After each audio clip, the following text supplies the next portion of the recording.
Orang yang menemukan nyamuk betina benar-benar iblis. Setelah hidup bertahun-tahun, saya baru tahu. Ternyata hanya nyamuk betina yang menggigit manusia. Nyamuk jantan tidak menggigit. Nyamuk jantan adalah vegetarian. Mereka sebagian besar hidup dengan nektar bunga dan getah tanaman. Sementara itu, nyamuk betina untuk berkembang biak. Oleh karena itu, mereka perlu menghisap darah untuk mendapatkan protein. Ketika nyamuk menghisap darah, mereka akan memasukkan alat sukunya yang panjang ke dalam kulitmu. Jika diamati di bawah mikroskop, kita dapat melihat alat suku nyamuk.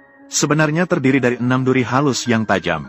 2 duri terluar memiliki tepi bergerigi. Fungsi mereka adalah untuk memotong kulitmu. Sambil memotong kulit, 2 duri di dalam digunakan untuk memisahkan jaringan yang telah dipotong. Memudahkan masuknya 2 tabung hisap di tengah. Nyamuk tidak selalu bisa langsung menghisap darah setelah memasukkan alat penghisap ke kulit. Jadi, mereka akan melakukan penyelidikan terlebih dahulu. Namun, proses ini akan segera selesai. Bagaimanapun, mereka adalah yang profesional. Begitu menemukan pembuluh darah, nyamuk akan menggunakan tenaga dahsyatnya melalui tabung penghisap di tengah untuk menghisap darahmu. Mulai saat itu, ada satu makhluk lagi di dunia ini yang mengalirkan darahmu. Ketika perut nyamuk sudah penuh, ia tidak akan berhenti segera meskipun merupakan makhluk rendah. Namun, ia juga tahu bahwa yang pekat itu yang terbaik.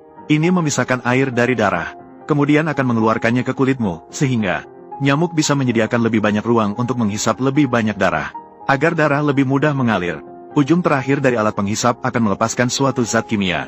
Ini dapat meningkatkan kelancaran aliran darah, memudahkan nyamuk untuk menghisap, dan zat-zat yang dilepaskan ini akan membuatmu gatal tak tertahankan.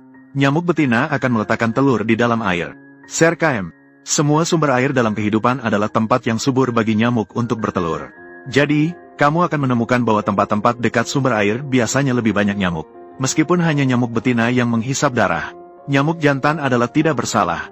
Beberapa nyamuk jantan yang berhenti di tubuh kita hanyalah untuk istirahat. Mereka tidak memiliki niat jahat. Namun, berpegang pada prinsip lebih baik membunuh 1000 orang yang tidak bersalah, daripada membiarkan 1 orang yang bersalah lolos. Ketika melihat nyamuk berhenti di tubuhmu, silakan tidak ragu untuk menamparnya.